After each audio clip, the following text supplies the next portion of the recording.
All righty.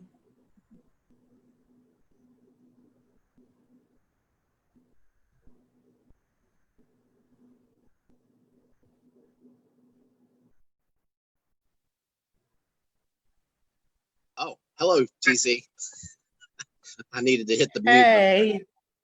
Welcome okay. to WV Ed Talks tonight. We have a lot of special guests, and I'm very happy about this panel. Last week, I think I said that I had a big gulp when I saw who CT lined up, and I did the same thing this week. A lot of people that I've known and admired for a while, and I'm very happy that TC put this panel together. So tonight is it's a second in our very enlightening, hopefully, and educational talks on things that are going around right now in the world, as well as letting people into the conversation. Are you doing that, CT? Okay. Could you let Amanda back in? I mean, Amanda back in? Yes. And Pastor Moore is connecting. Awesome. But we are going to talk a little bit about Juneteenth, which is tomorrow, very special day. And also we're going to talk a little bit about COVID-19 and reentry to school and all kinds of other things regarding education, which is why some of these very special people are on the panel tonight. But I just wanted to start out by just talking and educating people on Juneteenth itself, and then we'll dive into some really good questions. So does anyone want to school everybody out there that has not heard what Juneteenth is about? Because from what I'm told, it's not necessarily taught in the schools, right? Anyone want to take a crack at it?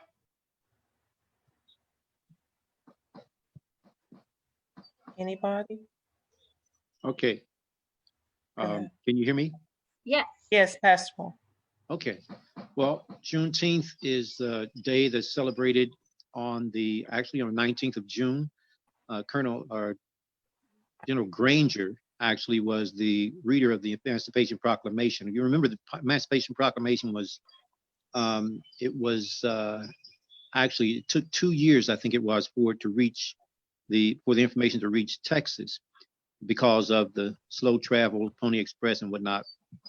The slaves who had been a part of the non-education conspiracy were unable to speak the English language well. They spoke very well their native language. It's not that they couldn't speak well, they just couldn't speak the English language well. They spoke extremely well, very fluent in their native language. And few of us today, and I might say, have that level of language proficiency and linguistic proficiency to be able to speak 2 languages. They were able to do that. Nonetheless, the pronunciation of June 19th was shortened to Juneteenth, and that's the celebration that we have on the 19th of June. It was the final state to hear and ratify the Emancipation Proclamation, which was a document that legally provided for freedom of slavery. Didn't free the slaves, it legally provided for the freedom of slaves. Very good. Yeah. And what do y'all think about Huntington in particular, calling it at least a city holiday tomorrow? Well, great step forward. Yeah, one very small step forward, right? Yeah. I imagine. Excuse me. Go ahead. No, go ahead, please. I was just going to say, Huntington was the first city in the state to celebrate Juneteenth. Yvonne Jones, who was at that time the director of the Barnett Child Care Center, had a fundraiser. She was trying to get a fundraiser, and she determined that Juneteenth celebration would be the better way to do that. And so she educated us. I had not heard of Juneteenth until Yvonne started that well over 20 years ago. And at one point, we'd have parades through the streets. People would dress up in period clothing, and we'd have gospel music in the evenings and jazz music. Have programming during the day, jazz music, lots of activities on the field. It was a tremendous, tremendous celebration. But it seems to me interesting that after such a long time, Huntington is just now coming on board as far as the government is concerned and ordering it as a holiday. I think the fact that we have this confusion in Tulsa has called attention to it. Yeah. And hopefully, I mean, I see even the state, and of course this year it falls on how we're celebrating our state's birthday, which is kind of interesting too. Anybody going to any celebrations tomorrow? Well, if I can virtually, but I did want to say that, you know, this lets you know how our history books has stricken slavery out of them altogether. And that's why so many of us don't know very much about the struggles of Black Americans in this country. And hopefully this will be the beginning of putting that back into the history and making sure everybody knows about it. Yes, and we are going to dive really deep into that tonight for sure.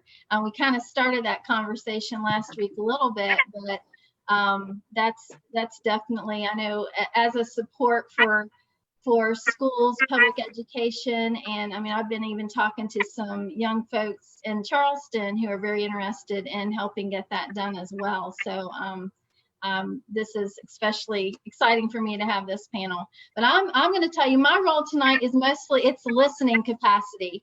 I want to listen.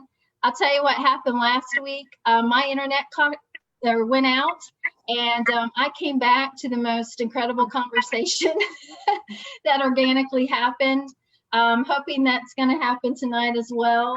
I do have a few questions. I'll just kind of like start out asking some of you that were students of the public education system. Some of you youngins in the crowd. So I wanted to know, and CT help me with maybe who I should ask, but how many of your high school teachers have met with your parents? Just a general question for some of you students.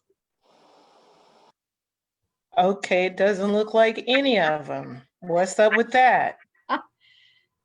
Very interesting. Ask it one more time.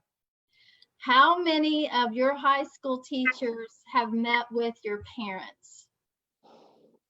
And not just recently, but ever even, right? What do you mean by that? Like, just like, because we've had meetings to talk about like just an overview of like the course descriptions and stuff like that. That was more for like the higher level classes, like mostly just like AP classes of honor, like whenever you do honors English, like starting out honors English.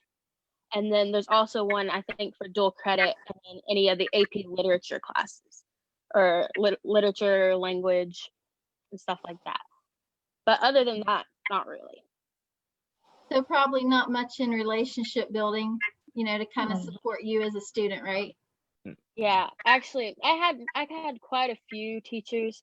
They weren't really necessarily focused on my parents because they recognize that I'm really my own person. And so basically, they talk to me about a lot of things. And so I appreciated a lot of my teachers. Very good. I had a different experience. I'm from Boone County, so I went to a super small school. So everybody knew everybody. So my parents knew all of my teachers, and some of them they even had in school. So my experience is totally different. Yes, that's my Boone County daughter. It's a good argument for smaller classroom sizes, maybe. Yes, because I know there's more interaction in the elementary grades, but it tends to get lost in middle school and high school. And I think that connection still needs to be. And it's not interaction when there's a problem. You know, like with the distant learning, because we had to stay in touch with our kids and we had to contact parents, I'm for sure that this is the time that any parent has ever any teacher has ever spent as much time communicating with parents, but it shouldn't be like that. You know, there has to be some kind of connection. So when my kids leave me, go to middle school, I said, make yourself known. They need to know who you are. They need to know who your parents are, because it's going to make a world of difference once you get into those classes, which may be larger, and you're going to be having several teachers as well. So you need somebody to connect with your parent. And that's just my thought. Absolutely. Yeah, and I mean, I've kind of, as the Department of Ed has kind of started or done their planning in the last few weeks, I've really stressed myself personally when I've been in those meetings to, you know, that we really need an overarching development of family engagement as we're re-entering schools. You know, that's great that some of the elementary school parents and teachers have connected a little bit more during COVID-19 through Zoom meetings and things like that. But let's build on that, right? Let's make sure parents have tools and resources so they can help their kids, because we know no matter what happens, there'll probably be a moment when schools have to be closed for whatever reason after school gets started. So anyway, and we'll be back to remote learning in some capacity. No. I know. I don't want to be the Debbie Downer. I know. I want some CT faith instilled in me that won't happen. So another question I have for students. So are you encouraged to take AP classes or to pursue a college degree? Yeah. Yeah. They're like, basically, it's like whenever we start off young, everybody's like, you know, what are you going to be whenever you grow up? And you got to go to college, you got to do all this. When in reality, those 4-year colleges aren't really for everybody. And so there are some people that don't want to do like the 2-year like trade school type thing because it's like the uncool option, especially in high school. And a lot of people don't want to do that one. But yeah, I feel like a lot of them definitely encourage us to go to 4-year universities, and they really push that. Yeah. Good. James, were you going to say something? Yeah, I was going to say basically what my sister said.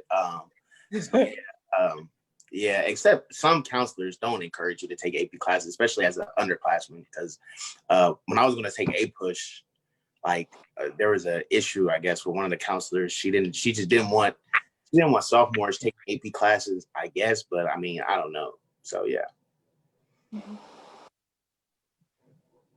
So what about as students, how do you think teachers will feel discussing ways when you get back to school to prevent anti-racism and discrimination in class? Do you think that's going to be something that's brought up and discussed, even if it's uncomfortable, or how do y'all feel about that? I feel like stuff like that will mostly be taught by, like from my experience anyway, mostly taught by English teachers. And then I did have a couple of history teachers who were willing to talk on the subject. Let's say, maybe I had 2 English teachers in the past, and we actually did, my AP Lang teacher, we actually had a unit. It was about like power. And then inside that unit, we talked a little bit, we watched a movie and we analyzed the movie, and we talked a bit about, you know, subversive racism, as well as like just blatant racism. So yeah.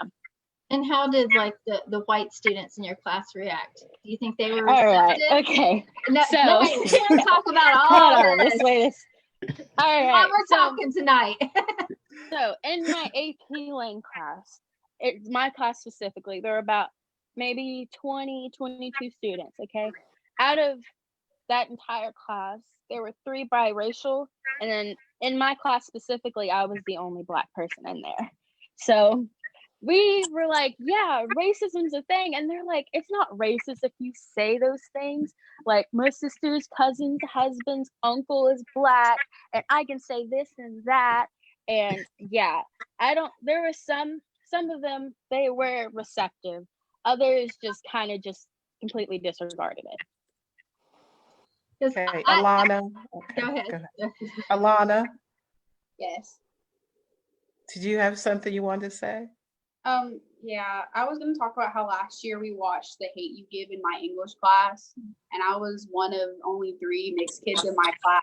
It's just really awkward for us because I hoped it opened everyone's eyes to like things that actually happen, but I don't know, it was just weird to experience it. Anyone else want to comment on that?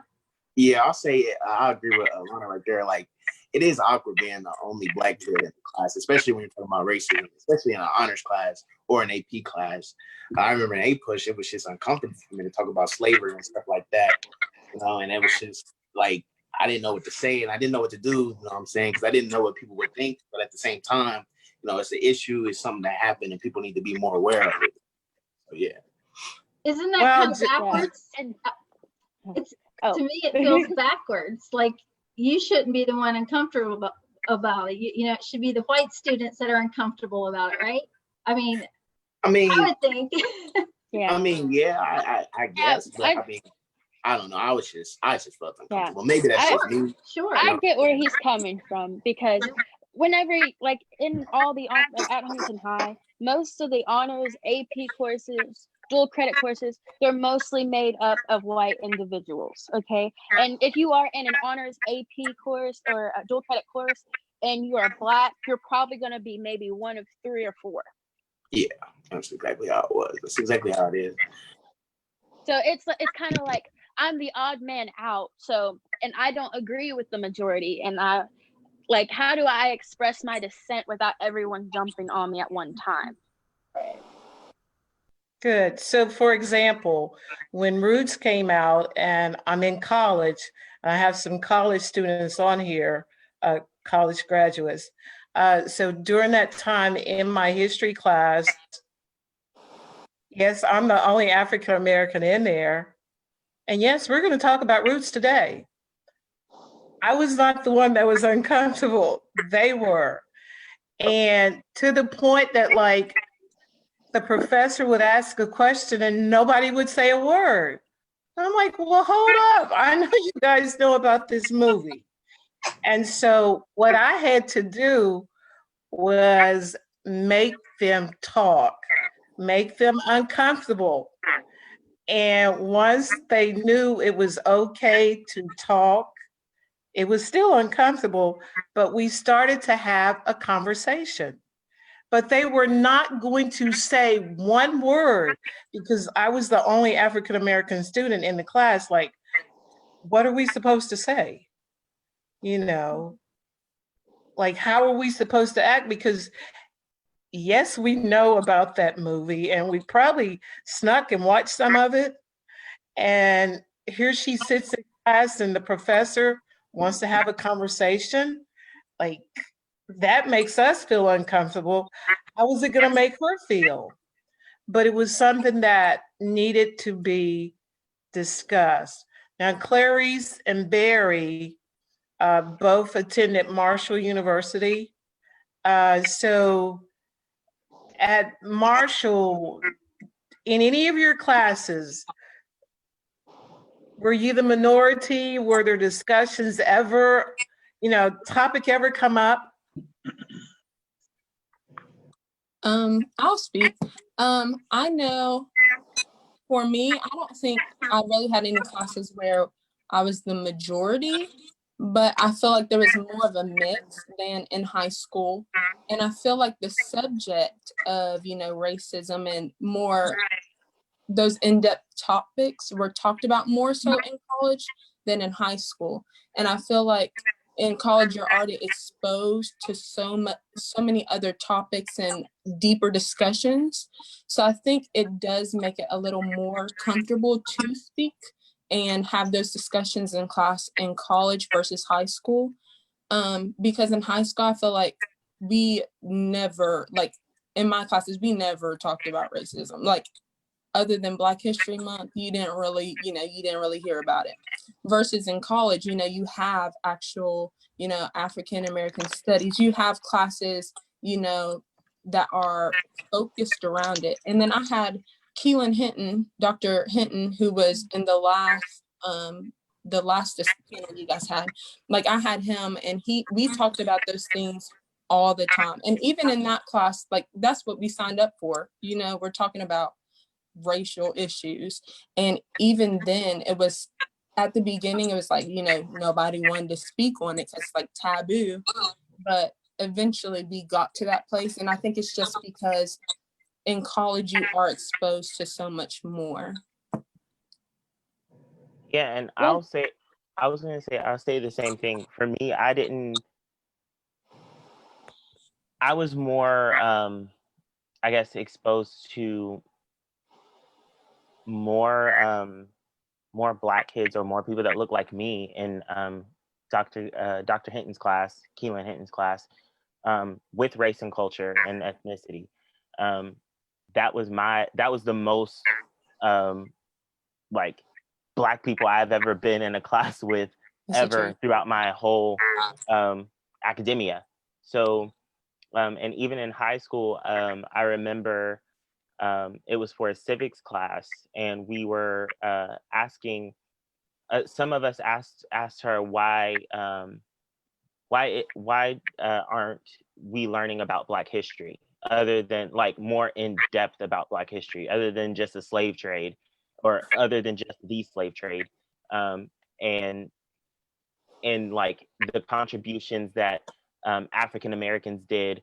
It just seems like we just did something in slavery. Like we didn't have any, like there was no progression of inventions, of no creativity, no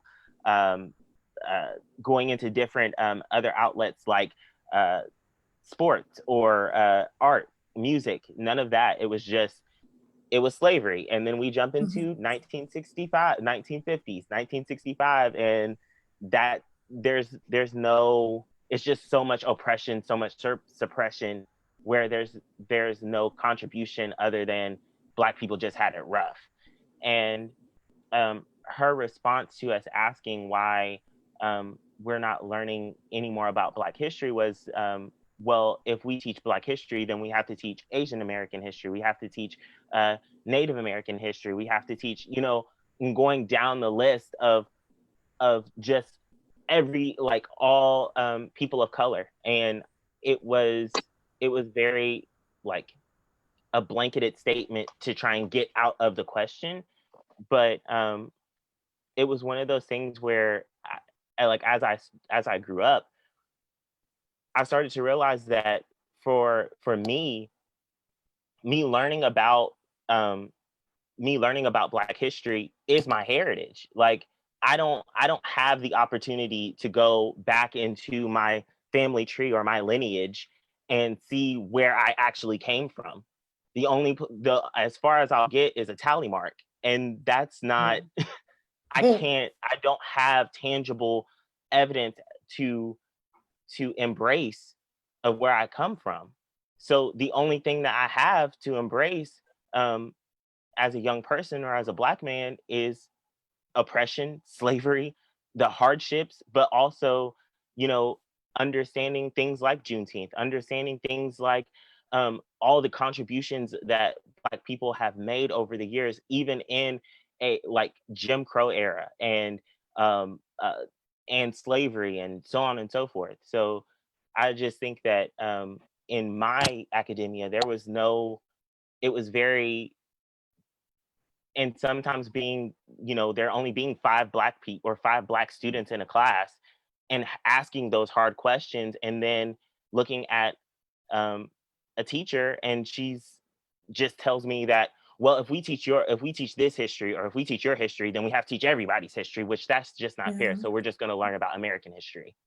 So it was just it was one of those things where it was very hard to come up against. And I can see where, like Anthony was saying, is that it does get uncomfortable, because when you're not the majority and you're the minority and you don't have all the answers, but yet it's almost like if you pose this question, you should have all the answers to this question.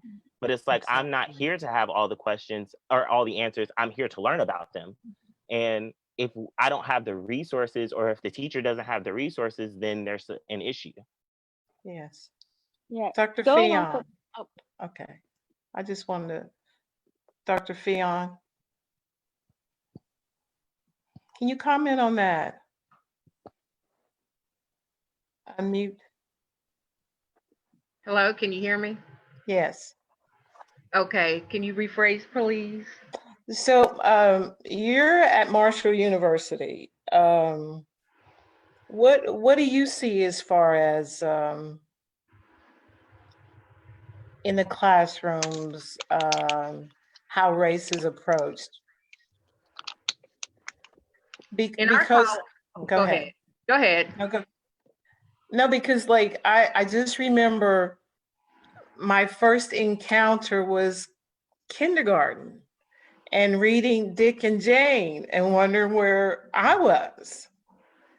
And then I'm in high school and my teacher is teaching a civics class and I was like, didn't Black people do things? And he's looking at me like, oh, yes. And my question to him again was like, where are we?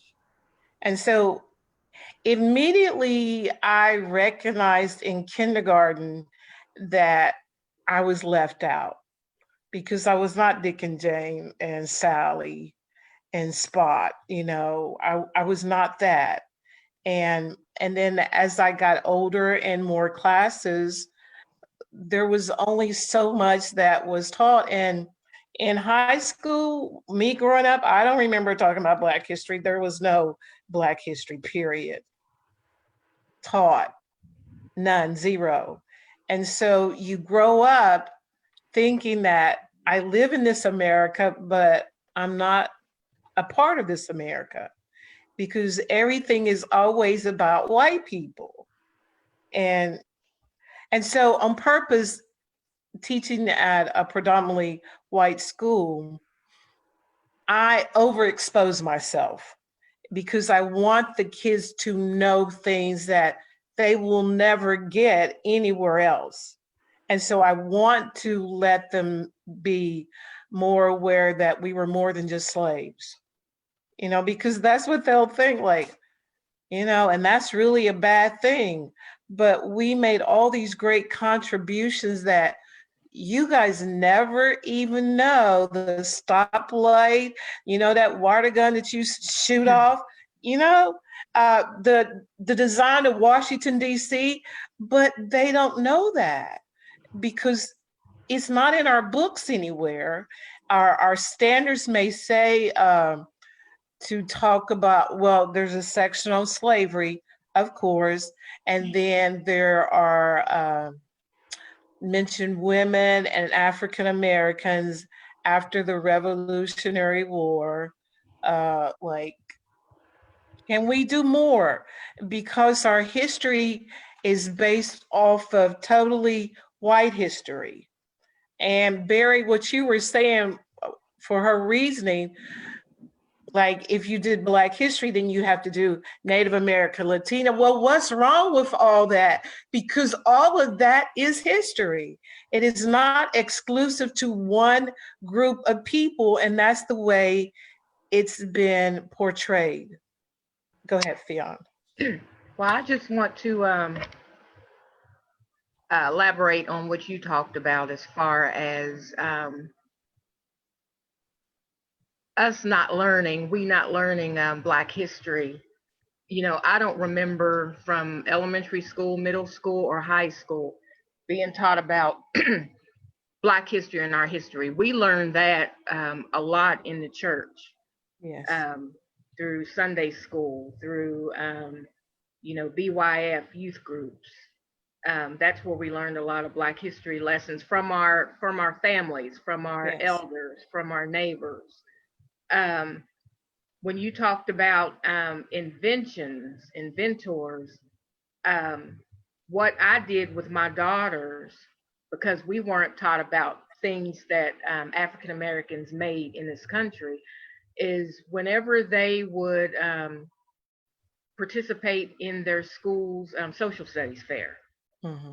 I would always make them do a project on African American inventions or inventors. And even though they may not have won or placed, it's just the fact that I was trying to have my daughters to learn about different things that were invented by people like us. For example, the stoplight, the shoe, the cell phone, the first heart surgeon. Yes. You know, hair products, just different things that they, you know, there was even there was goggles. There were so many things. So I let them pick out a variety of items. And what I did, not just making a poster for them, but I would have them, we would go shop for items. We would try to find things. And there were some things that my mother had, some old things that we could use as examples. Look, you know, these are some things that were made. So as far as that, I made sure that my daughters submit a project on African American inventions, just so they would learn. Right. Because they weren't taught about this in school. All right, Jenny, it's you. Me? Yes. I was going to ask former Superintendent Smith his opinion on some of this, and your lovely wife, your lovely bride, being in the school systems, your experiences and how you felt as administrators, even, you know, what changes would you have liked to have seen and like to see moving forward? And I mean, this is a loaded question, I'm sure, and just your experiences in general. Let me just, as superintendent, what frustrated me so much, and I think it's because it's a big picture item, is when our history is taught out of context of history, then it becomes fragmented. Like we know about some Black history, but the whites in our classroom don't know about it, and it's not talked about because it's uncomfortable. But we have to really look at history in a continuum, because all of that's related. And how do we find our place in the world when we're out of context, that Black history is a separate thing? Right. And you know, we talk about, well, the contributions we made to this country, because we built this country, is critical for everybody to know. And so that, as a superintendent, it's more frustrating because our curriculum wasn't written that way. I think that's a conversation we need to keep having. Second thing I saw when we talked about being the only Black, well, my whole I guess career was like that, being the only Black superintendent in the state. We go to meetings and those topics would come up. I'm the one supposed to lead the topic. I had to learn to be comfortable with doing that, knowing that there were people in the room that probably didn't like me at all because of my skin color. And you know, that's the kind of thing we have to instill in our kids, to have that kind of backbone to say, you know, stick my chest out.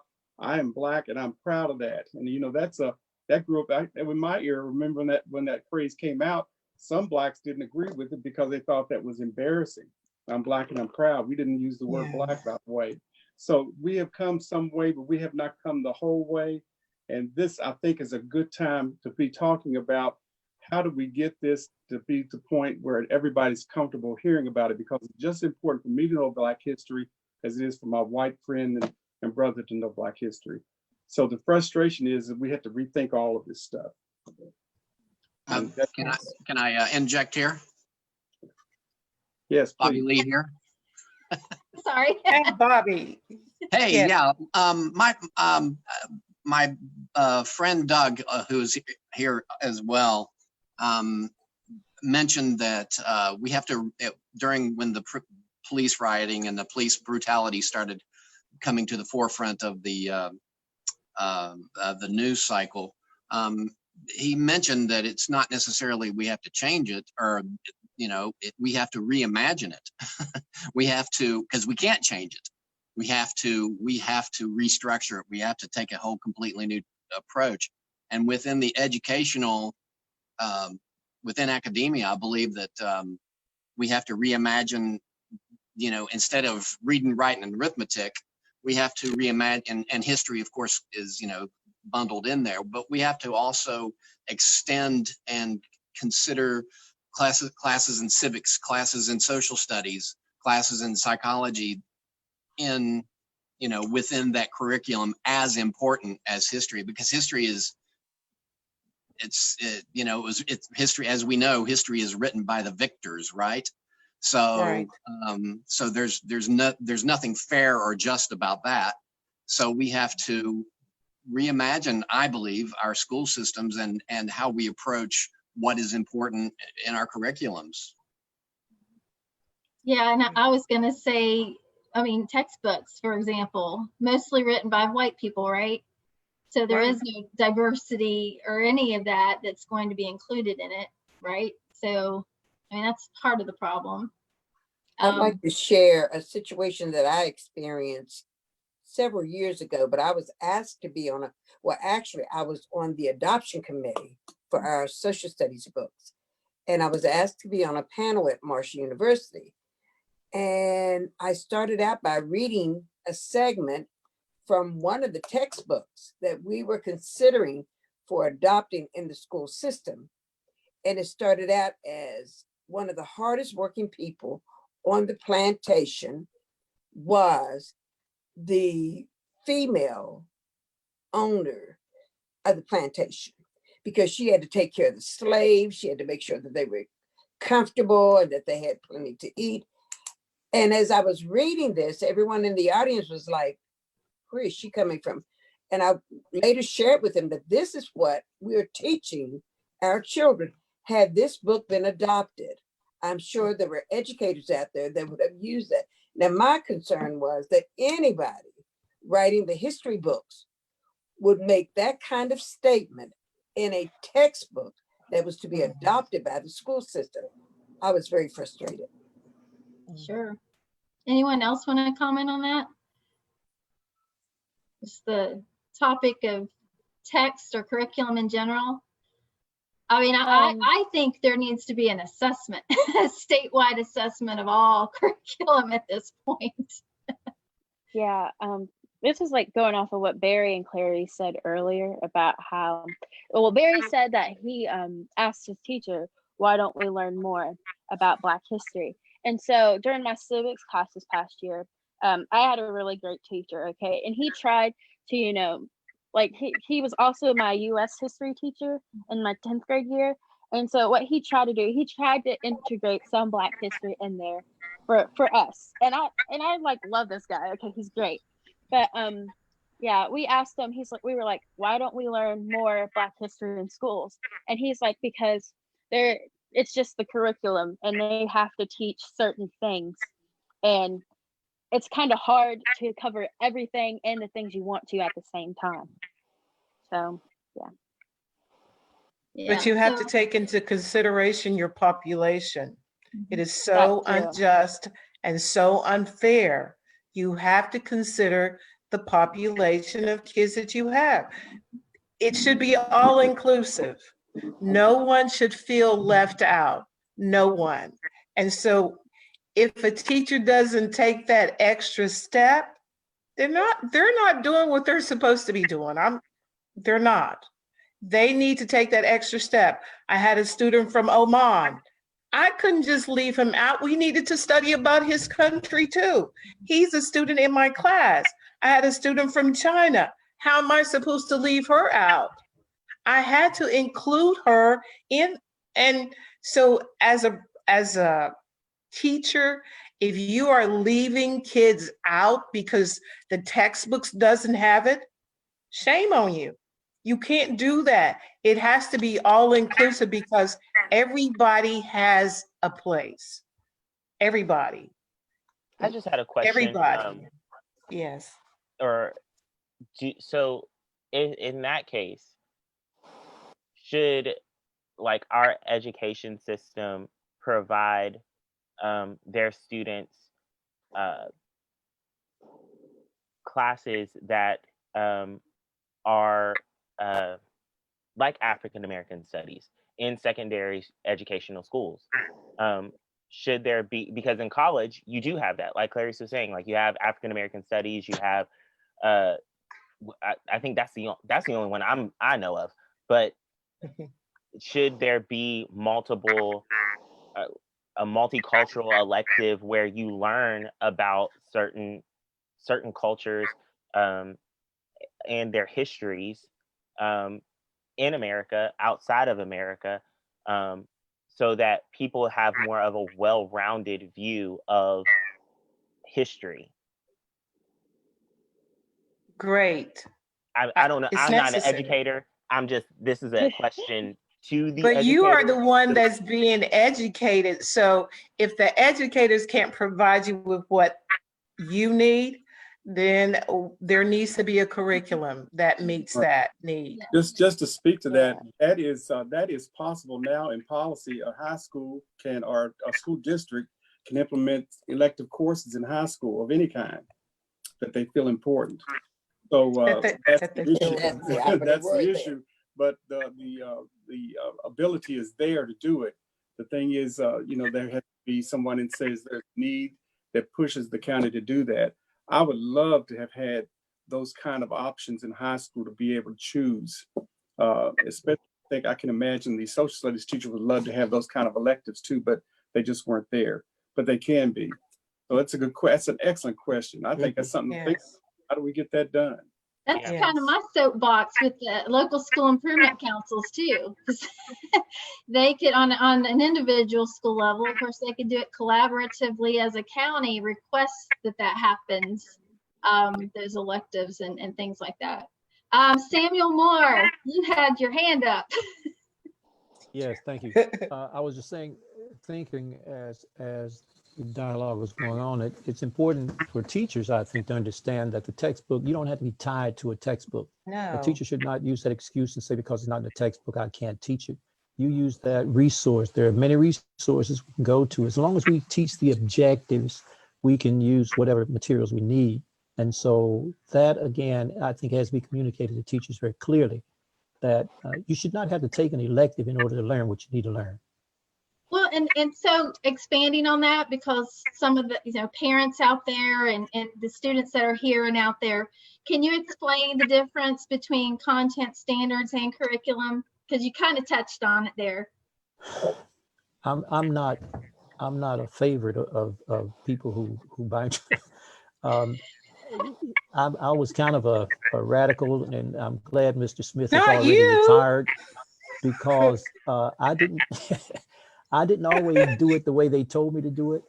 I had a teacher when I was in graduate school, Ermel Stepp. He was a great guy, and one of the most brilliant men I've ever known. But Ermel almost always said this. He said there's a difference in leaders and managers. He said a manager does the right thing. A leader does things right. And so I try to follow after that you do the right thing, so that whether it's according to the standards or not. So the standards that are designed, I think what that is a guideline for us, the pathway, it's the map. That's where we want to go. And it does not really, content standards, that should be a low level. That to me is low hanging fruit. I want my kids to get that, but then there's an expansion that I need them to go to. And however, of course, you're dealing with different learning styles, so you can't just lock in and say this is the way we want to do this. So different materials, different mediums, different resource personnel to come in, all those things, we can still use those and meet the content standards. Yes. Well, I wanted to say just for a second, welcome Kitty Dooley. Hi, over there. Dooley. She joined us. I hear a lot about you. Thank you for joining us. But I was curious when you were talking about those things. Do you think, and maybe Mr. Smith is a good person to ask this, or anyone else is, do you think those content standards, because we have those, I mean, they're very test guided too? Like the teachers have to teach to also get those high test scores, right? So how can that fit in? Because I know I hear teachers tell me, oh, we've got this to teach and that to teach. That's why we can't teach this other stuff. And I agree with you. I think this whole focus on testing has misguided the whole education system. It has. And it has taken the freedom to do the things that master teachers like TC and Sam Moore were and Vicky too, that know how to connect things and pull things together and have those discussions that a teacher that doesn't have those kind of skills would never get to, because they're doing the basic standards. And I think that is really crippled us in education, is to say a school is good because they have a high test score. I don't agree with that at all. And, so we need to reimagine education, because all teachers know that, well, you can't get the money unless you test scores, because we want to get the bang for our buck. But I'm telling you, education is much more than test score. And that's a soap opera I can get on all the time. And I want we could have a whole session on that, right? Yes, but I think the freedom to teach has just been grabbed from the classroom, because those master teachers, like the ones we talked about, will take the advantage and do what they need to do, and others will just do exactly what has to be done, and that's all they're going to do. Yes, I had a principal tell me, TC, just close your door. I'm like, it's closed. Just, but yes, when the focus is the test scores, it stifles teachers. And it's just so unfair. It's so unfair. We are here to teach kids and to teach them to be higher level thinkers. We are here to expose them. But if we are put in a box as to what we're supposed to teach, we're limiting that exposure. Not me, but okay, we are limiting their exposure to other things that they would want to know about. Samuel Moore, you have your hand up again. Yes, I want to say also, and I thank TC and Bill for those statements, because I've never been a real fan of test scores. For one reason, I didn't do very well on testing, so I didn't like tests. But the thing that I think is important for us to realize, the test score is not a knowledge evaluation. A test score is that's a snapshot of what you have. You know, I think all of us have been in the situation where we were taking a test and we had a certain amount of time to take that test. We're laboring over it. And there's this one answer we just could not think of. And so we have to turn the test in. We go outside the door and the answer comes to us. Now, does that mean I didn't know it? I couldn't remember it. So the test score is not an accurate assessment, I think. And I think that's what we have to realize. And we have to look at alternative evaluation tools. Again, I didn't always do it the way it was supposed to be done, but I didn't tell anybody. I just went ahead and did. I'm retired now, so they can't fire me. But I remember very well. We were in a faculty meeting, and we're going over scores, test scores, the science scores. My class that had just left me had the highest scores in the school. And people were talking about how, I had done the thing, and I didn't say anything, but I didn't teach the way I was supposed to teach. I just taught, and I think that's important for teachers to do. You can't broadcast it, you just have to do it. And along those lines of what Sam is saying, the interesting thing is there were those of us who felt skilled enough, sure enough, and loved children enough that we would educate them the way they should have been educated. I had a person to say, well, you can't teach with your heart. Well, I'm sorry. If you don't have a heart for teaching, then you shouldn't teach. But we are the outliers, because the majority of the people who come out of education, they want to be told when to say it, how to say it, and what to say. And unfortunately, there are too many of those people in our classrooms. Therefore, it takes those of us the Sam Moores, the TCs, and sometimes Vickies of the world to stand up and say, if you're not willing to do it, or if you can't do it, or you're not comfortable doing it, here am I, send me. And I think that if we do that, then I think it would take the burden off some of the teachers. I know Bill and I mentored two little boys, and one of my goals was always, number one, let them see people of color who were educated. Let them see people of color who could love them, and also to expose them to different materials. So that was one of the things that we've tried to do even after we retired. May I say also, because TC touched on it, and I'm gonna quit with this, But it takes not only a teacher who's willing to go and teach the way that a student learns, but it takes at least an administrator or an administrative philosophy that says, go ahead and do it, get it done. And if you have an administrator that's looking over your shoulder and kind of micromanaging the way you do things, it's going to be a strain. Yeah, I'm curious how the students feel about that. Do you, if you're in high school still, or now that you've been out of high school, did you feel a lot of stress with the testing, or could you tell that maybe your teachers were stressed when it came to test time or leading up to it? Yeah, it's like AP specifically, those tests were really stressful because all the teachers want, their students to pass, and they want to try and do the best they can.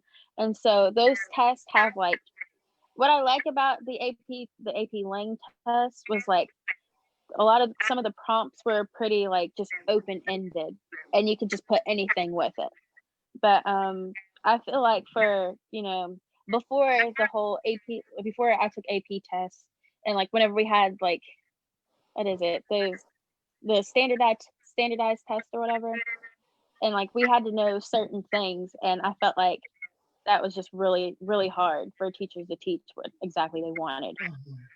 Because my like I said, was saying, my US history teacher, my civics teacher, there is a lot of things that he would like to talk on, specifically about racism and slavery, but he also has to like teach the stuff like in the curriculum, and he tried really, really hard just to put it all in there, and it was kind of stressful. So any other students want to comment on that? Finals were always a stressful time. Like my freshman year, finals were hard because I was new to it. We were also stressed. So trying to like study for these finals it felt impossible. So we have Summer is a parent, Manda is parent to Alannah. Any more parents I got on here? And Susan is parent to Griffin. Susan works with me at Highline. She was Highline's Teacher of the Year last year. She was also one of the finalists for Cabell County Teacher of the Year. So I'm giving her kudos, Susan. But so the three of you, do you have something you just jump in? Don't be shy. Go ahead. Well, I just think, I kind of agree with, with what everybody's saying about test scores. And I always try to let the kids know that they're more than a test score.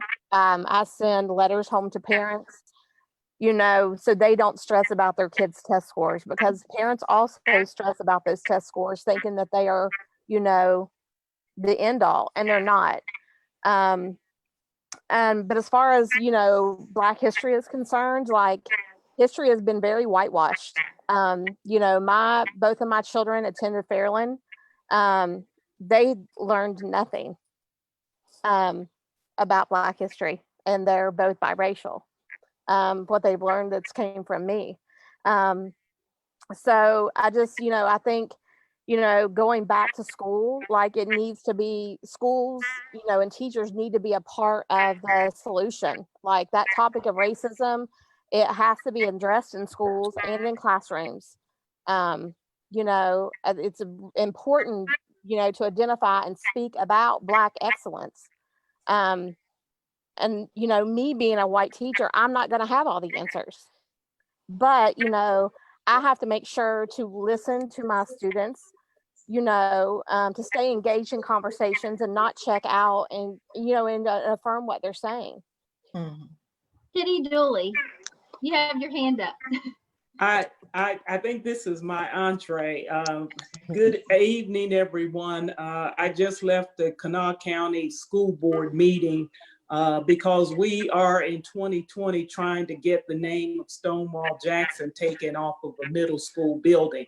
And so that sets up where we are in West Virginia today. So what I wanted to say first for the youth who are on the phone, please be lifetime learners. Because as the young woman just said, the education that you're getting, the education that you've gotten, the curriculum by which you're being judged and scored and graded has very little to do with where you will and can go in life. Now, that's sad to say, but if you learn to read, to write, to do math, and understand some science, you can get the education that you need to take you wherever you want to go. And so I have I consider myself a lifelong learner. I have an undergraduate degree from Marshall, spent time in the military, and then went back to law school. And really at this juncture in my life, feel like that I probably would have been a better psychologist than a lawyer. And I also do racial justice training and implicit bias training. And preparing myself to do that has done more to further my thoughts in terms of where this country needs to go and the injustices that have been perpetrated on African American people, the Black body, and our entire psyche. And so at some point you have to break that, because that will hold you back if you allow it. And you have to fill yourself with knowledge of the contributions that people who look like us made to the building of this country, made in the fighting for this country, and made in the efforts that will sustain this country into future generations.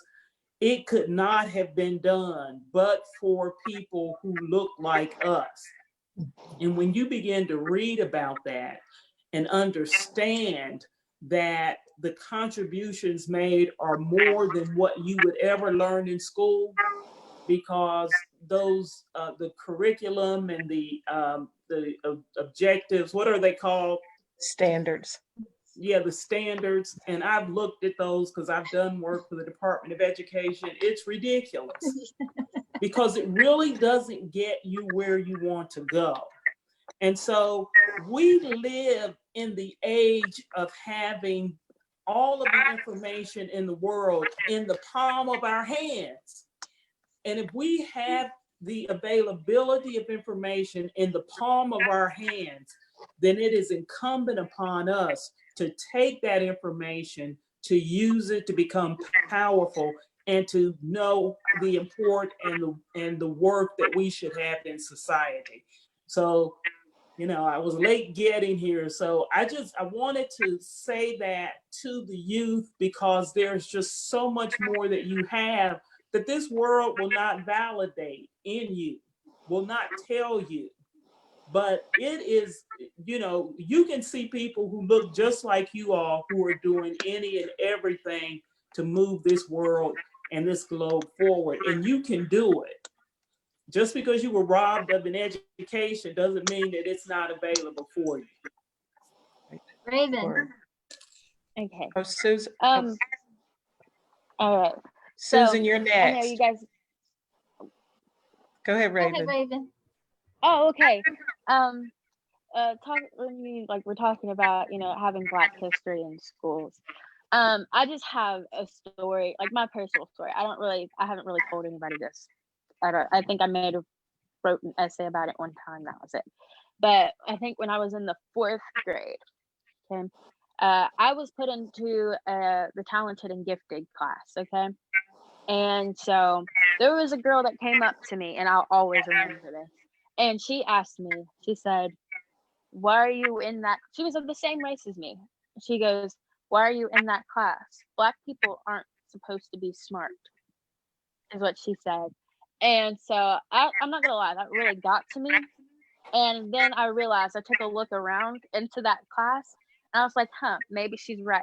Maybe they wanted me because just to be more diversified or whatever, so they can call themselves diverse. And that's really the stuff that was like going through my mind as a 4th grader. Like, maybe I'm just not really smart. And I literally went through my entire let's say my middle school, and it probably wasn't until maybe my 10th grade that I realized, hey, I might be able to do something, okay? And so I feel like if we do teach history, like Black history in schools, even at an early age, that it will really help just empower like the younger Black people, because you notice that not a whole lot of Black people want to take those AP classes or the honors classes because they feel like they can't do it. And so I feel like just teaching them history, showing them that they can achieve great things will really benefit them in the future. Because once I actually realized, like, hey, I might be able to really do something, okay? Like I really got it together. Let's say I'm graduating in the top 4% of my class. So I'm number 16 out of 496, 396.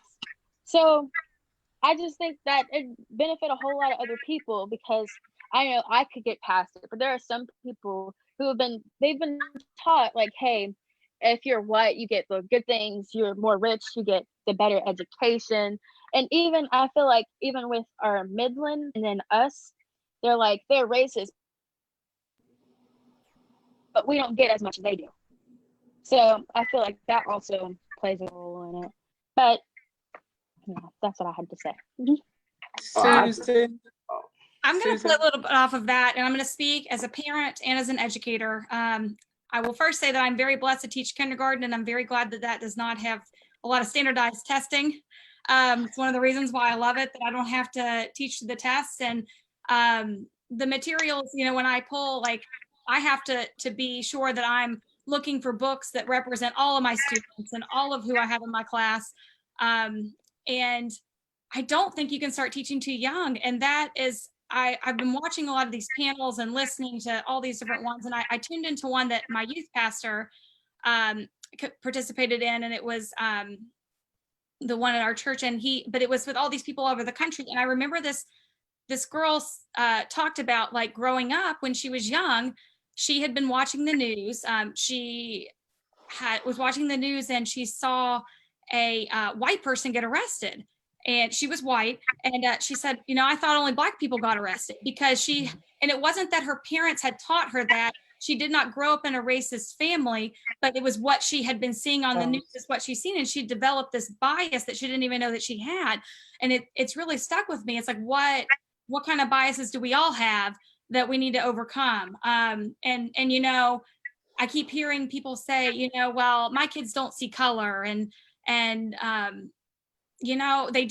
they see everything. Like, I had they see all the differences with everything. And I think it's important because, like, she obviously saw the color, even though nobody had told her that. Like, we have to be writing the narrative instead of letting them interpret, what that they're seeing in society. And I think it's not too early to start in kindergarten. And I'm excited for this year because, if I pull in anything that has to do with Black history or any other race history, it's, in kindergarten, Vicky will probably nod and agree with this, but there's nothing.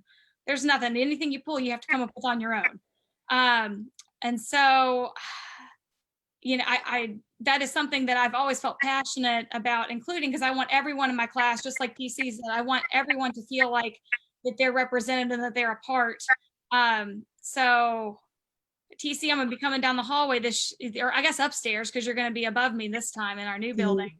But to get some ideas to build on what I'm already doing, to make sure that I'm, pulling some more things in.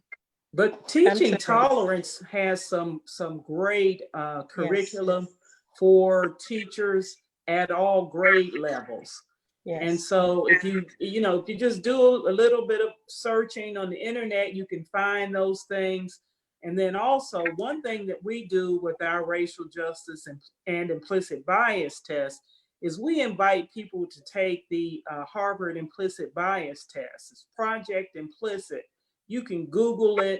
You can go on there and take tests to determine if you have either racial bias or weight bias or uniform bias or religious bias. And then you can be introspective about how you do on those tests. And then you can determine whether you're treating students differently, whether you're treating people differently, whether you're falling into stereotypes and thereby, doing things that your students definitely know when they see injustices and how they're treated and how they're taught. Because I can remember to this day knowing that instinctively. Yes. Manda, talk to us. Well, I've listened a lot this evening, and I agree with everything that I've heard. We're just not teaching it, and we don't make it available. I'm blessed to have two daughters who need that experience, and even when I saw it like my own education, I knew there was something that I at least need to make sure they were aware of and provide for. So that's something that we talk about frequently. When we've had celebrations in the local area for Juneteenth, it's something that we participate in. Always had. I was looking at pictures today from years ago when we went to a celebration. And it's something that we have an open dialogue about, because I know they face challenges that I don't necessarily experience, but I want to make sure I'm supporting them and showing them that they have value regardless of what the outside sometimes tells them. And it's not easy. So I think as people who, like, not only but as educators and as professionals, we can do a better job of dialogue opening, and even sometimes maybe forcing that dialogue. It's going to be uncomfortable. And I think we could get uncomfortable, but I think that our children deserve that as they start to understand what's going on around them. They definitely are noticing, and it's affecting them. Okay, Ravien, did you have your hand up? Yeah, I did. Okay, so I can't And remember. can I what tell her- you, this is the most I've ever heard Ravien talk. Sorry. But like, I can't remember who she was, but she said that she said like, oh, I thought only Black people get arrested or something like that.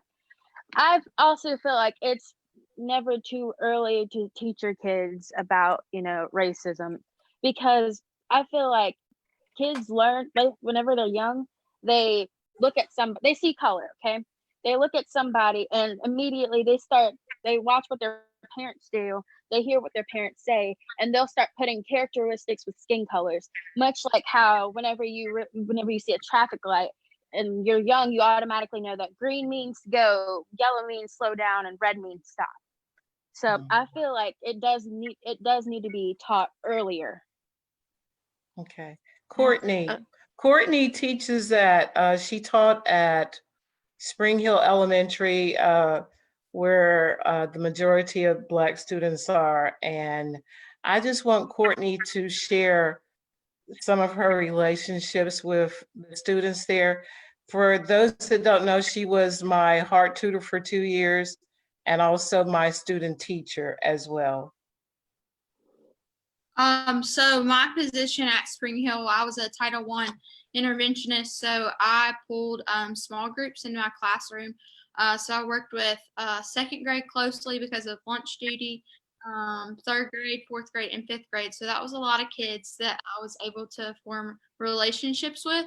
And my philosophy of teaching is definitely formed around relationships, and that is because of my own experience, but also TC. But I am thankful for my experiences at Spring Hill, because we are shaping the minds of our students, and in hopes of creating leaders and kids who are going to make changes. And I listened to this podcast one time that said they hated the question, what do you grow up?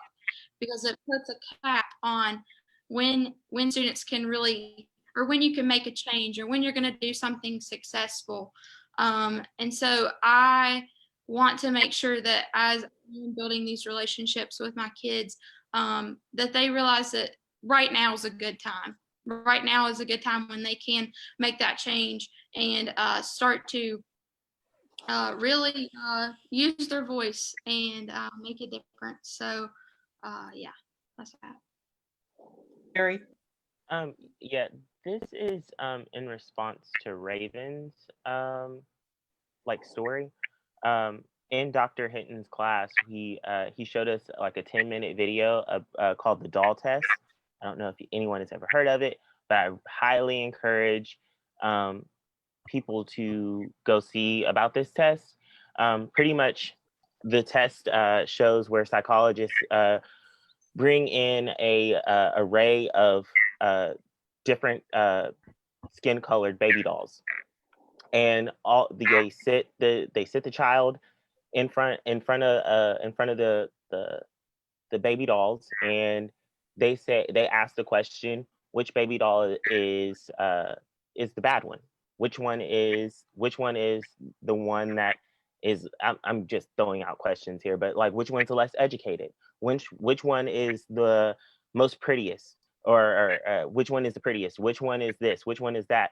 And you see how these kids are pointing to the lighter skin one, pointing to the one that's like in the middle, that's like the most desired one, pointing to the baby doll all the way at the end, that is the dark skin one, that is the bad one. And all of that to say is that hearing Ravien say that, you know, encouraging to teach these things younger, or expose the kids younger, is because they're going to learn it. They're learning it regardless. They're learning it through social media. They're learning it through the TV that they watch, and they're also learning it through the environment around them. And they're learning how to respond to certain stimulus. And if that's the case, then if they're already being exposed, we should redirect how they're being exposed in a positive, educated way, to say, you know, that these are not okay. This is what's happening is not okay. And how are you feeling about this? Because it's affecting them. And a lot of these, watching that video, a lot of these girls and young men or young boys, who are dark skinned, did not like themselves, already viewed themselves as an enemy, already viewed themselves as a problem. And that's not okay. And then having the lighter skinned kids or white kids seeing themselves as superior already, and knowing that they are already superior because of how they are treated and how they are viewed. So I think that, you know, exposing, talking to students, whether that be in the classroom or outside of the classroom, talking to them and opening up conversation to understand where they're at and how this is affecting them, because it is affecting them. Yes. So I did like this experiment in my classroom. This was the year that I had more Black students than I've ever had in my whole life. So the students come back into class, and I have tell all my Black kids, I need y'all just to sit over here. Go over there and sit, okay? And my white kids, I need you to sit over here. I didn't say anything. I just like, and I didn't call, you know, I called their names and told them where to sit. So all my Black kids end up on one side, and all my white kids end on one side. Well, in walks one of my Black students who just happened to walk in, and he walks into the classroom and he stops like, what the heck just happened? Because immediately he noticed that, we're separated. Why? And so I wanted to see what he was going to do. And what he did was go sit by his white friend. And I was so glad for that. And then we had a conversation, and the kids were like, why are we seated like this, Mrs. TC? I said, is there a problem? Yes. I'm like, well, what is the problem? Well, I was sitting with my friend over here. I said, but I want you over here because right now you're all the same color. And they're looking like, what does that have to do with us? And so then I got into a discussion, and we discussed about slavery. We discussed about racism. We discussed about prejudice. And they were like, whoa. And it's like, this is not us. Can we please move back? And immediately it's like, this is not us. They felt very uncomfortable being together like that because they had made friendships, and to openly talk about it. And then I had one student in my class who happened to be in a wheelchair. And so I knew this thought. I just knew it. I knew it. And I said, Savannah, I bet you get this from people all the time, that because you're in a wheelchair, people don't think you're smart. And it was like I opened up, I mean, like a bomb went off, and she just like immediately released everything. And she said, yes, Mrs. TC, I get so sick of people looking at me like I'm stupid because I'm in a wheelchair. And then my Black kids and the white kids are like, oh, okay. Now, Miss TC, are you telling us something about you? I said, am I? And then I start to share about me. And they're like, oh, and their favorite word for that is stupid. How can people be so stupid to think that that was ever okay? Like, just how, I mean, it just like blows their mind that people think that because of your color, you are superior to another color. And their favorite word is that is totally stupid. And I said, dadgummit, I have to agree with you. But they are going to be the ones to make sure that change happens, but we have to expose them. And I didn't say anything to them about it, but I just exposed them to something that they were not used to being my classroom. Like, it never happens like that in my classroom. And so it just made them more aware to be more inclusive of people that didn't look like you, didn't act like you. It just made them more aware, which in essence, that's what we want our kids to be, more aware of things that are wrong so that you can make it right. And that you take a stand like, no, Miss TC, I'm not sitting over there with all the Black kids just because they're Black. I'm going to sit over here with my friend who happens to just be white. And so until educators start making our children aware, like, there is race and you have to acknowledge the race. It is there. You have to acknowledge that that's a Black student. She's Chinese.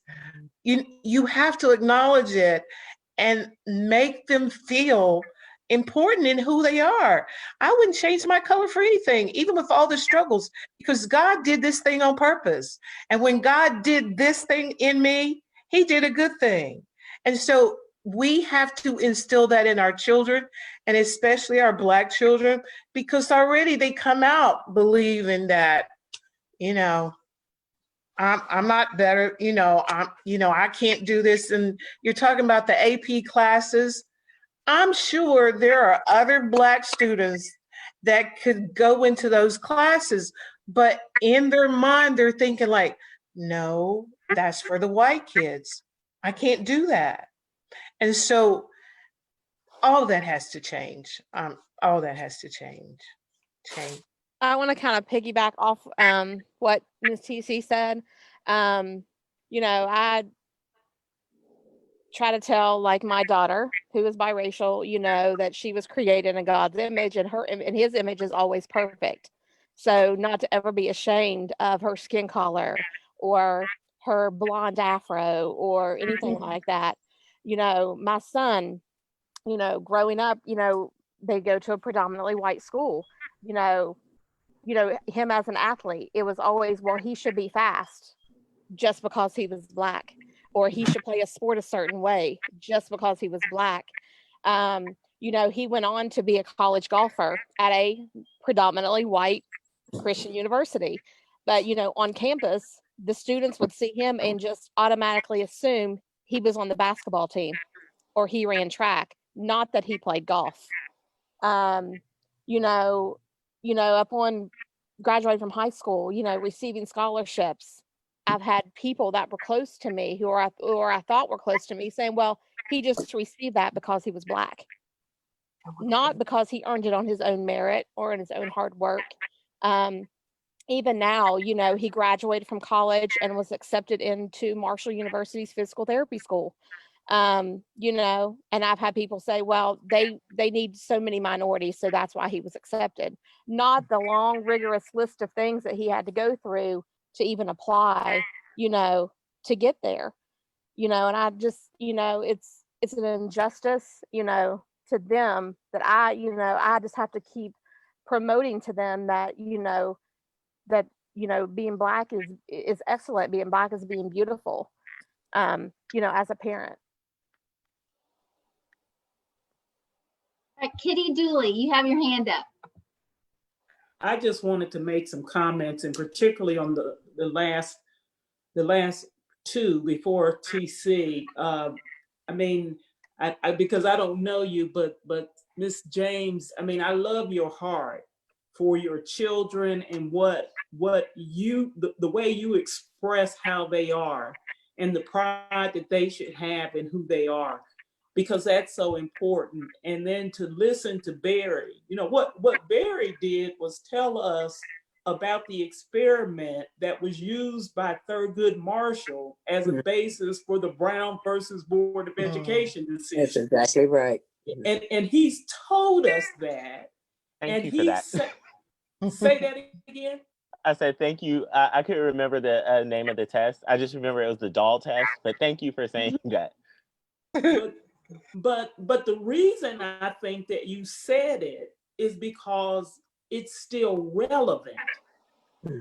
And we see in so many different veins that there's a pathology or a supposed pathology if you're African American or another person of color.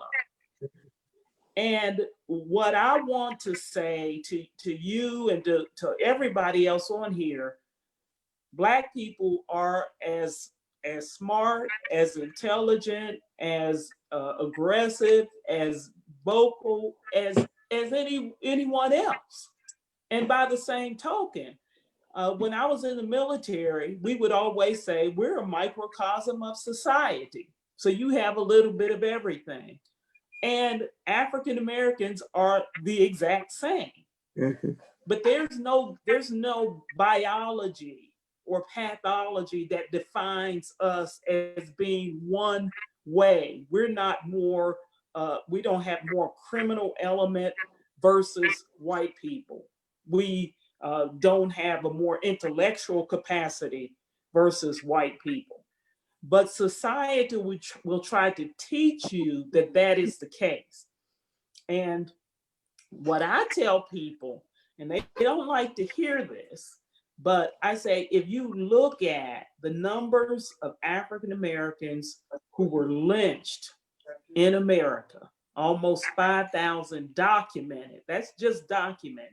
If you will look at what happened at the Greenwood in Tulsa, Oklahoma, and how the Black Wall Street was destroyed, and you look at Rosewood, and you look at what happened in Birmingham, and you look at the KKK and all the domestic terrorism that was perpetrated upon Black people or Jewish people or people who didn't look like them, then you would be saying there's a pathology there. And so don't fall into those stereotypes, because if you look at all the evidence, you're gonna think something different than that Black people are perpetrating crime all over America. Samuel, you had your hand up. Yeah. Okay, can you? Yep. Okay, I don't want to go through this, but some of that was covered. I was concerned. My concern was about the talented gifted programs and the perception of intelligence. One of the things that I think is important, and the TAG programs in our schools are basically, they address math and language. A lot of that's what you're exposed to. And if you're not exposed to advanced language patterns, then you're not going to do well on those testing.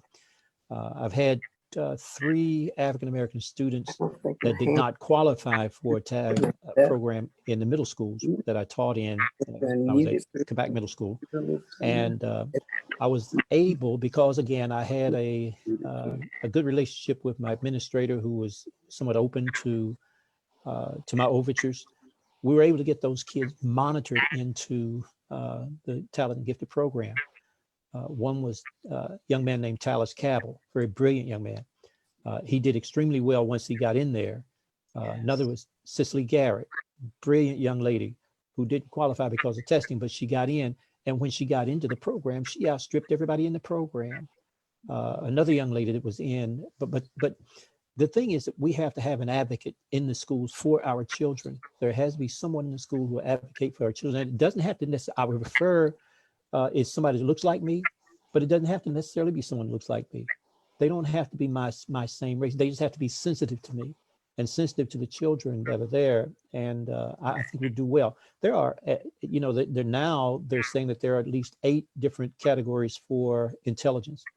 Inclusive among those are music. And we don't look at music as being a level of genius. That's the genius level.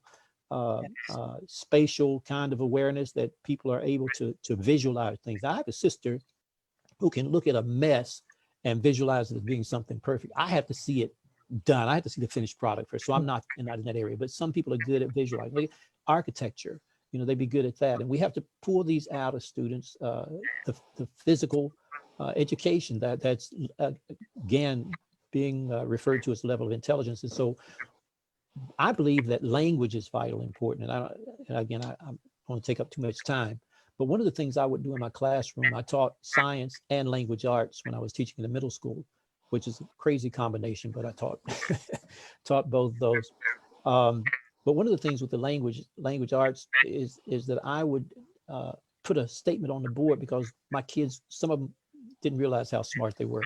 And I would make a statement, something like, I was running with my dogs in the hood, and we was scoping out all the whips, and all of a sudden 5-0 rolled up, and everybody ran home and got strapped and came back. And I said, what does this mean? And a lot of the white kids are sitting there with their, like a dazed look, and the black kids are, So I'm telling you that it depends on what the content is as to how smart you are. And that's what kids have to understand, that they are brilliant. It's exposure. It has to be what you're exposed to.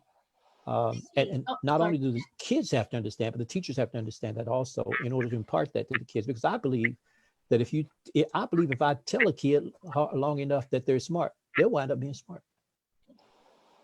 Do it all the time. Miss Vicky, you're on mute, but you're up. Back to what Sam was saying, I always tell my kindergartners, whether you think you are or you think you're not, you're right. And so, I would always try to instill in them that they were smart, they could do whatever it was that we had tried, and that we would always say, I can't do that yet, meaning that eventually you will be able to do that. But I also wanted to commend Summer, Susan, and Courtney, because the school system expects the TCs, the Sam Moore, the Vicky Smiths of the world to teach everything Black history.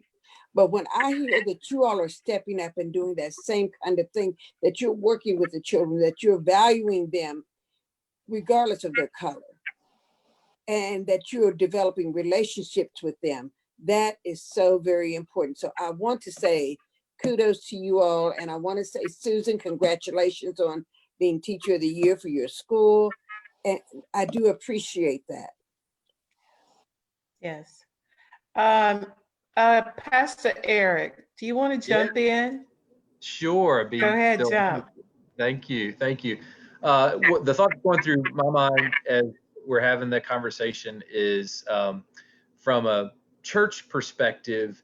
One of the panelists earlier spoke about education within the Black church, learning about Black history within the church, because it wasn't taught in the school system.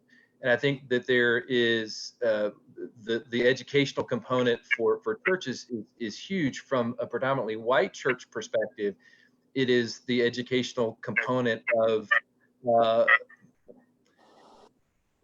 from a theological perspective, the fact that Black and white Christians are family. We are sisters and brothers in Christ. And so we're talking about fellow citizens, but we're also talking about sisters and brothers. And so as I in a predominantly white church try to make connections with predominantly African American churches, what's going through my mind is the significance of having teenagers in predominantly Black and predominantly white churches connect, and to have some of those conversations on race, on racism, that I suspect might be harder to happen in a classroom. But I wonder if in that shared context of faith, with leaders who are guiding the conversation, I think that there's some significance in that. And so that's one of the things that I really appreciate, just the privilege of listening to this conversation, especially from the students, that there's some possibilities to explore within the churches. Hey, Bill.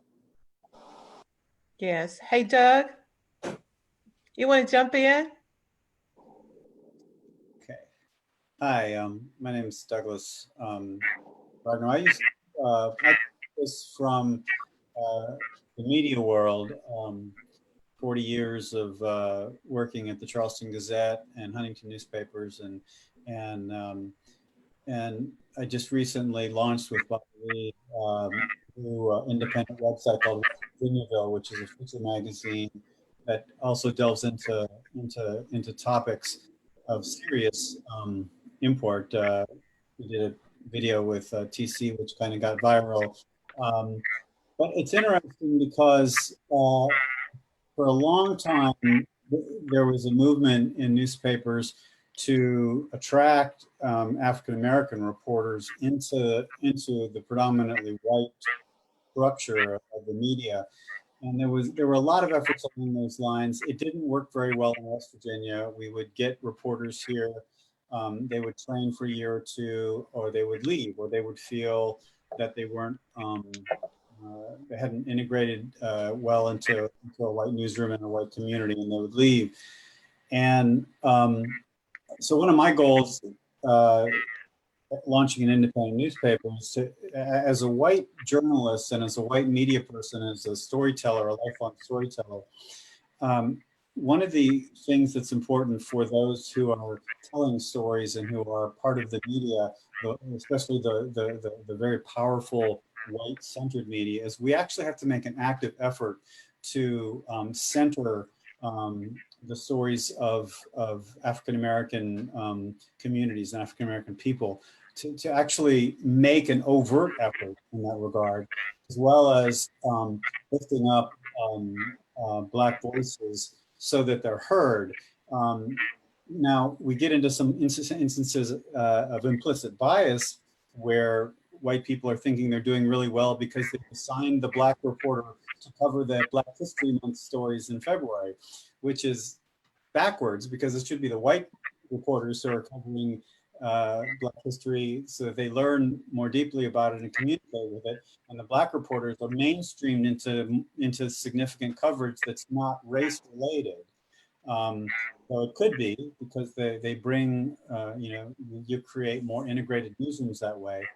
And as a result, media is very, very important for the picture and the portrait that white and Black people have, whether they're getting an accurate portrait or not. It should not be forgotten that it was the civil rights movement that forced civil rights onto the front pages of newspapers. The newspapers weren't about to get that story in the way that it happened.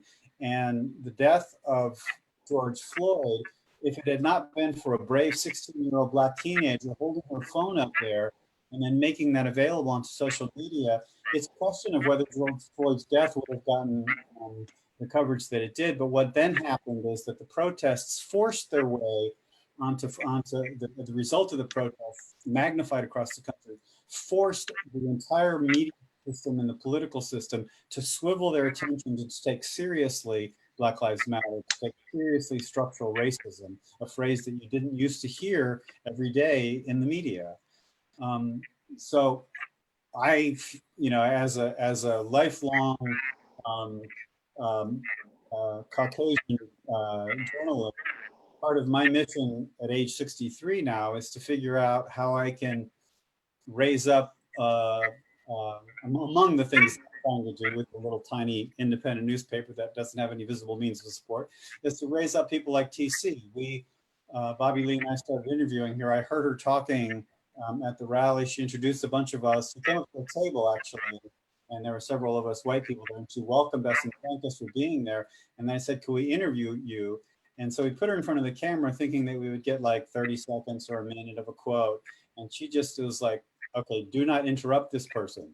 And 7 minutes later, Bobby Lee and I we knew enough to shut up. And we put it out there, and it's gotten like 150,000 views. And then Barry was quite eloquent himself at the rally. And so, you know, again, it's a kind of a difficult thing to talk about, but the media is extremely important as part of the educational structure of learning about the structural racism that we find in the country. And I'm at 63, I'm still learning that.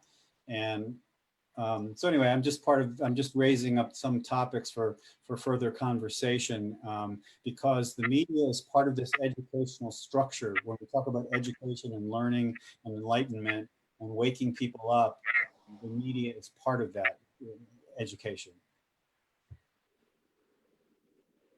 You're on mute, TT. Thank you, Doug. Doug and Bobby are my new friends. They're my new friends. My husband is sitting right across from me. Do you want to say anything? I just been listening. Everything's really been great. This is well needed. Something just has to be talked about. I'm really impressed with the young students. But I was thinking, this is something that's been on my heart, and I've done it once before in the past. But a lot of the teachers, we talk about the teachers need to bring forth the curriculum and all this. But a lot of times they can be sitting right in the classroom, and none of us have all the answers, but they won't know how to, manipulate certain topics and subjects in order to get some of the truth and the answers out. And I always thought maybe it was some kind of way that we could bring mentors, elders, people that can just walk the halls and see a situation, people that can sit in some of the classrooms sometimes. And when these topics come up, they may have some wisdom from what they've experienced. I mean, a lot of this stuff can come in from the outside. It doesn't have to always be the teachers. It doesn't have to always be, but I think that would be something that, a lot of people want to help, they want to share, they want to do certain things, but they have no way of getting into the system because it's locked down. It has a certain curriculum. They have to do things a certain way. And we said, I'd like to help, I'd like to do this, I'd like to do that. But the system is locked down and we can't get in. I think that's something maybe needed. So we're going to make some changes to our system of education. We're going to make some changes, necessary changes. And like you said, there is a wealth of knowledge in our community. Access the community, but we have to make the community available. So I just saw a list of community people, their expertise, which needs to be placed within the school system so that the school system is aware, like, we have this available to us. Let the teachers use these people to help them maneuver these situations, talk about things that they may be uncomfortable about, but make use of all the resources that are available to us. And Ravien is on here, and she was talking about her AP class, and this just came back to my mind. I was a junior in high school. They had National Honor Society. The senior year, I got National Honor Society in there. One of my favorite teachers told me in the 12th grade, and on purpose, I did not come dressed because they did not tell me that I was in the National Honor Society, but I knew I had the grades. On purpose, I did not come dressed so I could go back home and get dressed for it. But one of my teachers revealed to me that I was eligible in the 11th grade, but they had their quota of Black students. And I was like, what? And she said she voiced her opinion about it and said it was wrong, but they had a quota of Black students. So I had to wait until the following year to get in. And so there are teachers that don't think you are as smart as you really are. And so that just kind of just like, it kind of like, are you serious? Because you had a quota of Black kids, and this was coming from a totally Black school integrating into a white school, you know, like we're intruding in their space.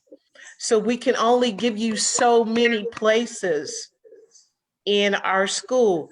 And like we had the homecoming committee and you could be on the court. Well, heck, me and my best girlfriend are up for it. What we gonna do? We can't split the Black vote because then what's gonna happen then? So I said, okay, let me bow out because one of us is gonna be on there. But why should we have to do that? And I had to talk with the principal. Why? Why are we not on there? Why? I said, because you know, there's only a few Black students. And the chance of us getting on there is real slim, like real slim. And I said, it should not be like that. But do you know the next year, a Black student got the homecoming queen? And I was like, yay, because a light had to come on. There needed to be a light to come on. And I was just like, you know, and like as far as the groups in your school, all the clubs that we had in our school were for the white kids. And if you decided you wanted to join, like, you really don't want to do that. And so we really didn't do that. But see, on purpose, our administrators within our school, our teachers within our school needed to make us feel included, and they did not. So we had to do things on our own to make ourselves included. They knew we were coming. It was called integration. They knew we were coming, but they did not prepare to make us feel wanted. And I was like, okay, so we're just gonna have to make ourselves wanted here. But for a group of people who know what's coming, and they are the educators, and they did not sit down and plan, how are we gonna receive these Black kids into our school? How are we gonna include them into the clubs, the curriculum? That wasn't done. And I was just like, and you know, now that I'm an adult, I was just like, that was just so unfair to us because we didn't ask to go. Okay, we didn't ask to go because I really wanted to go to my Black high school. I was like, yay, I'm gonna go to my Black high school, and it was really cool. And now I'm not, and now I'm intruding in what you call your school. And we had major riots all the time. I mean, like all the time, because it was like, we don't want you here. But my first real experience of friendship with white students, it was through a church function after school. And I went to their home the first time I ever went into a home of a white person. And as of today, we are still friends and we call each other sisters. Her mom happens to be my mom and her dad is mine. But they reached out. And there were students that in high school, and after I graduated, we come back for our 25th reunion, and they came over and said, like, I really wanted to be your friend in high school, but we weren't allowed. And when I got on Facebook, I started hooking up with some of my classmates and would message me like, I really wanted to be your friend, but at that time, we just couldn't do it. And so we're still at that time again. And I'm 64 years old. And why should we still be at that time again? You 64? Wow. Yes, I'm 64 and I look good. So I'm just saying, you know, like, so it is evident that change is necessary and it has to happen. So my young people, my high school 2020 students and my out of college students, yes, you have to insist on the change. You have to be adamant that when things are wrong, it's time to make them correct. I'm through. I'm through. I hope not. But I need them to, and let me tell you something else. Those 64-year-olds, we got your back. We got you. We will be there to support you, to push you, to pick you up, to wipe away your tears and tell you, yep, we're going back in. Go, do it. But we got you. We got you, okay? And there are teachers on here, parents, and we have you too, parents. We have you. And Amanda, I had both Alina and Alannah. Alina was on here last week. And I had Alannah for a short time, but I fell in love with her. And her mom reached out to me. I mean, like, we hadn't talked in like years, but she felt like Miss TC loves my daughter and I can reach out to her. And she reached out to me after all those years. So my teachers, developing those relationships, not just with the kids, but with the parents as well, is necessary and vital. Necessary. It's not optional. You got to get those parents. You got to get them in because changing the mind of the parent also changes the mind of the child. And changing the mind of the child also changes the mind of the parent. It works both ways. I've seen it happen. I love y'all. I do. Thank y'all. I love y'all. I just want to, I mean, we're approaching 9 o'clock, so, but we can talk forever as far as I'm concerned. But I want to keep this going, and I hope we continue this next Thursday too. TC will, you know, she's going to do her magic, I hope, please, TC. And put your panel, your power, I call y'all the power panel now. Because I really believe the people that have been on here the last couple weeks can make a change. We've had such a you know, the age, the generations, you know, everywhere from what, I don't know how old Aleda was, but, you know, from her age all the way up to 64 or however old the oldest person, I'm not going to ask.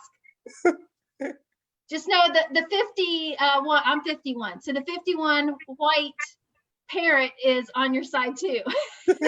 Thank you. Here to support.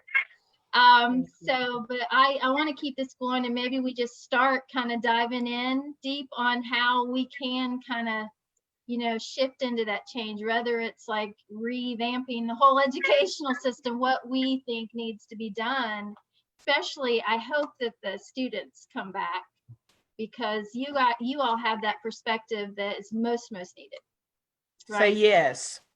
So yes, do I hear yes? Wave your hand, my friends. Yes, say yes. Yes, yes, yes. And then we have a former superintendent of schools, we have teachers, we have parents. I mean, and last week we had Sean Hornbuckle, who is like game busters wanting to make change as well. can help us on the state level if we need it. I mean, what a team, you know, at the church, we had faith leaders last week, and now we have Mr. Porterfield, Pastor Porterfield. I'm just and Samuel Moore is Bishop Samuel Moore. Bishop and Kitty Dooley, lawyer. Hello. So I think we have a pretty good shot of doing some good stuff, and that now is the time.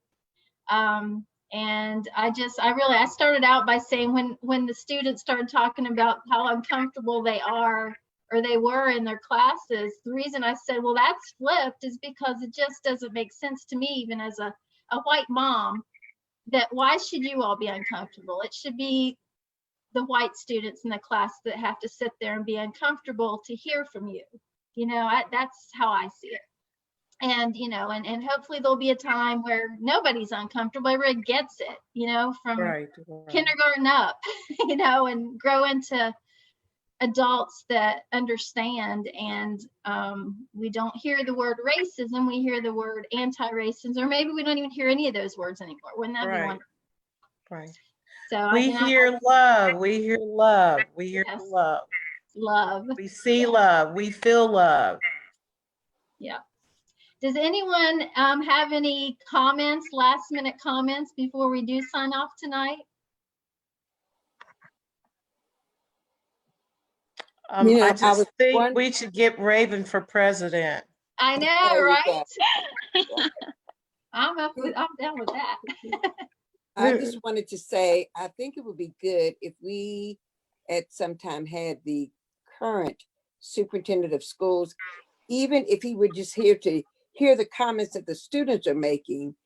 I think that would be very important. We know that Bill cared and he still cares, but I'm not sure he is aware as perhaps he could be or should be. So I think that perhaps we'll hook him up on the next one. I think that's an excellent act. I would like. Oh, go ahead. No, I'd like to know quickly from Attorney Dooley how things are going with the name situation, school naming. Well, thanks. Was that Bishop? Yes. Thank you for asking. There was a movement probably about 5 years ago to have the name changed, and the school board shut it down. And then with what happened with George Floyd, there was a ground roots swell of individuals who just believed that this should be done. And so there was a meeting Monday night. Pastor Wayne Crozier, who's from Huntington, held the meeting, and there were a couple other folks who had gotten petitions together. And the LSIC and Faculty Senate presented tonight in support of the name change.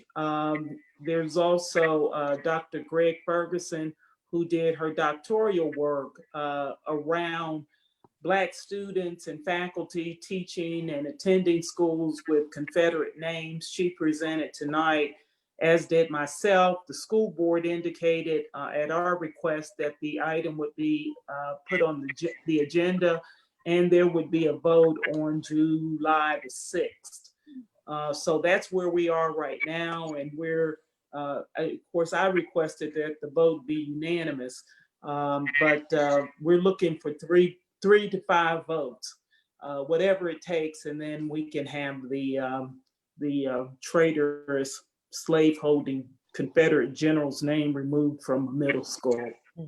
So the fight continues, the work continues, and it's not over. Thank you. Just Thank you for your mention, effort. watch for the same thing to happen with Jenkins Hall. Yes. Just recently, we had that battle in the Board of Governors, and I was one vote away from getting that changed, but that's gonna come back, and it's gonna be led by Black United students and others.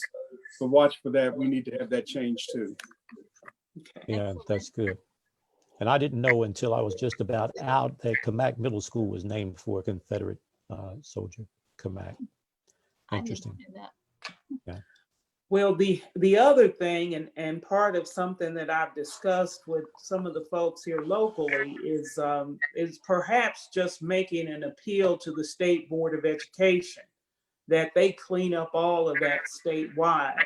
Yeah. I know we have a high school, and I believe it's Wyoming County that is, I think it's the Generals, and their school song is to the tune of Dixie. I mean, it's embarrassing. It really is embarrassing. So there's a lot of work to do. But what you all are talking about, not that the name change is not important, but the substantive change in the classroom that will most impact students is so important as well. And I appreciate being able to join with you all tonight. My good friend, I call her Claire because I knew her before she was TC. And I call him Dr. Smith because whether he earned the PhD from a university or not, he has those credentials in my eyes.